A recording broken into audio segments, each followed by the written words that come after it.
நண்பர்கள் அனைவருக்கும் வணக்கம். இன்னைக்கு நம்ம இந்த வீடியோல குடும்ப அட்டை உள்ளவர்களுக்கு மிக முக்கிய புதிய தகவல் வெளியாகி உள்ளது. ஸோ அதை பத்தி தான் இப்ப நம்ம பார்க்க போறோம். தமிழகத்தில் தீபாவளி பண்டிகை வரும் 20ஆம் தேதி கொண்டாடப்பட உள்ளது. இந்நிலையில் ஓய்வூதியம் பெறும் முதியோருக்கு தீபாவளி பரிசாக ரேஷன் கடைகளில் வேட்டி சேலை வழங்கப்படும் என்று தமிழ்நாடு அரசு அறிவித்திருந்தது.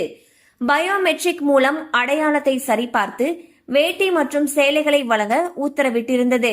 ஆனால் வயது மூப்பால் பலருடைய கைவிரல் ரேகை கருவிழி மூலம் சரிபார்ப்பது தோல்வி அடையும் நிலையில் அப்படியானவர்களுக்கு அங்கீகார சான்று இருந்தால் வேட்டி சேலை வழங்கலாம் என்று அரசு அறிவுறுத்தியுள்ளது.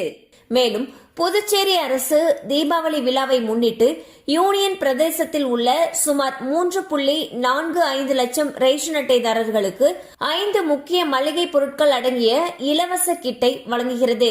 இந்த இலவச கிட்டில் 2 கிலோ சர்க்கரை, 2 கிலோ சூரியகாந்தி எண்ணெய், 1 கிலோ சென்னா பருப்பு, 500 கிராம் மைதா மற்றும் 500 கிராம் ரவை ஆகியவை உள்ளன.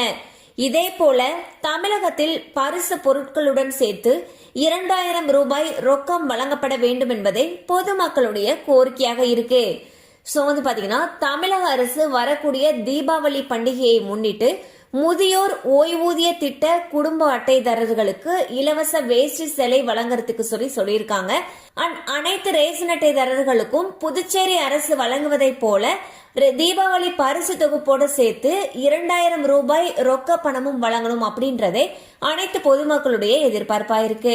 கண்டிப்பா அந்த அப்டேட் உங்களுக்கு பயனுள்ளதா இருந்திருக்கும் நம்புறோம். மேலும் இது போல அப்டேட்ஸ் உங்களை உடனே ரீச் ஆகணும்னு நினைச்சீங்கன்னா நம்ம சேனலோட தொடர்ந்து இணைந்திருங்கள். தேங்க்யூ ஃபார் வாட்சிங்.